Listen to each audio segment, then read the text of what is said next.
एक आम के बगीचे में एक बहुत सुंदर आम का पेड़ लगा था।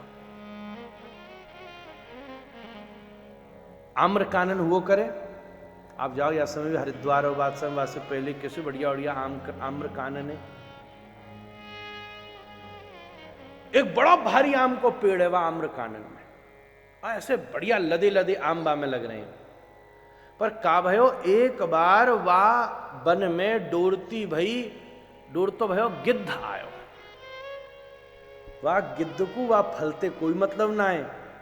वो तो वहां डोर डोर के देख रहे हो महाराज कि मोय अपनो शिकार मिल जाए कहीं थे। वो डाली पर बैठो वहां पेड़ की सबसे ऊंची, और वहां पर टटोलो कौन सा मोह जानवर मिले मैं वहां पकड़ूं, मैं वहां पकड़ूं। थोड़ी देर में वहां तरफ चील आए के बैठी, वह चीले भी वहां फलन से कोई मतलब ना है, वो भी वहां बैठी बैठी टटोल रही है। कोई मुझे सर्प मिल जाए, कोई मृत शरीर मिल जाए, मैं उसका भक्षण करूं। वहां के ऊपर कबूतर आके बैठे तो वो दूर कहीं उड़ रही कबूतरियन को चिंतन करते रहे में, कहीं तक कोई आ रही है, कहीं तक कोई दिख रही है।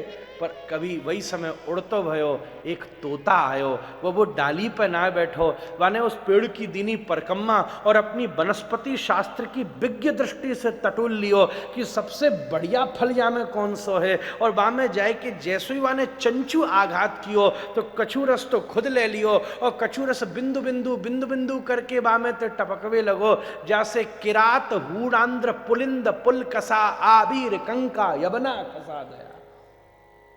जो बाप फल तक ना पहुंच सके, बाप फल को रस उन सवन तक टपक टपक के पहुंच गो। चैटा और चैटिन ने वह आम के फल को आस्वादन कर लियो।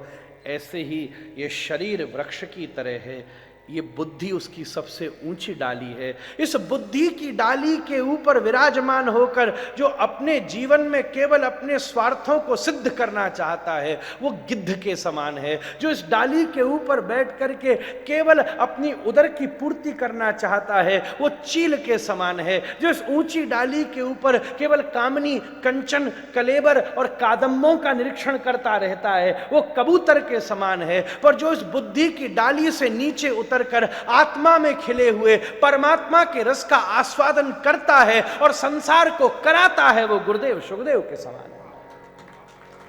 शुक मुखाद अमृत द्रव संयुतम। इसलिए पिबत भागवतम रसमालयों, पियो भैया जम के पियो। और चीजें तो ये तो बुरु आसवम, और चीजें पियो तो आदमी नाली में गिरे, सुअरिया कुकरिया चाटे, सोचे और वसी मेरे पाम दबा रही है महाराज, ऐसी स्थिति। या पियो कहीं ना गिरोगे, और गिर भी गए तो ध्यान से देखियो श्री राधा रमण जी को चरणारविंद हो। कैसी स्थिति है। पिबत भागवतम, कानंते पियो महाराज। पिबंती भगवत आत्मनस्सताम कथामृतम श्रवण पुटे सुसमृतम। हमारे शरीर में कान एक ऐसी इंद्रिय है जो केवल रिसेप्टिव है, it can only intake. Ear doesn't know how to express, isn't it. आंखें कहना भी जानती हैं, देखना भी जानती है। नाक वायु छोड़ना भी जानती है, लेना भी जानती है। मुंह आहार लेना भी जानता है, शब्द देना भी जानता है। हाथ स्पर्श भी जानता है, कभी कभी देना भी जानता है। सब कर सकता है। कान केवल ग्रहण करना जानते हैं। इसलिए प्रविष्ट कर्णरंध्रेण स्वानाम भाव सरो। परमात्मा कान अपनी सबसे गहरी इंद्रिय है, ये कुआं सबसे गहरा है जो मन और बुद्धि के साथ उसका एक नोजल आत्मा की तरफ भी खुला हुआ है। इसलिए गुरु कान में ही मंत्र फूंकता है महाराज, उसका हर इंद्रिय वहां तक नहीं पहुंच पाती, उसका अपना अपना अपना अवरोध है महाराज। कोई कोई नल हुआ करे ना अपने घर में जो सीधो बोरिंग ते जुड़ो रहे महाराज। पर मोटर चलाओगे तो बामे तो पानी आवेगो। खेतन में हम लगाए कहाँ में बामे सीधो जोड़ो, मोटर चलेगी तो सीधो पानी आवेगो महाराज। और कोई कोई डोल डाल के ढूंढ डांड के आवे। तो हर चीज तो बुद्धि ते जुड़ी है, बुद्धि की टंकी ते भाई मैं फ्लो हेरो है, पर कान ऐसी चीज है जो सीधा आत्मा के अस्तित्व से उसका संबंध है हमारा। या हमारे भक्ति में सबसे पहली भक्ति श्रवण भक्ति है महाराज। श्रवण करना भजन है महाराज, ये भजन को स्वरूप है। इसलिए पीजिए महाराज, काननते पीजिए, और एक बार दो बार नहीं, मुंह रहो, बार बार पीते रहो, बार बार पीते रहो। किसने कहा क्यों एक बार में काम नहीं चलेगा का? कपट छल छिद्र न भावा। जो छल है ना वो छिद्र की तरह है। छल छिद्र, छिद्र मतलब छेद। साची बात है, हमारे मन में खूब कपट है, तो मानो या न मानो महाराज। यहां में सबसे ज्यादा कपटी तो मैं खुद ही बैठा हूं जो बोल रहे हो इतनी देर से। साची बात है, याते बड़ो कोई कपट है सके?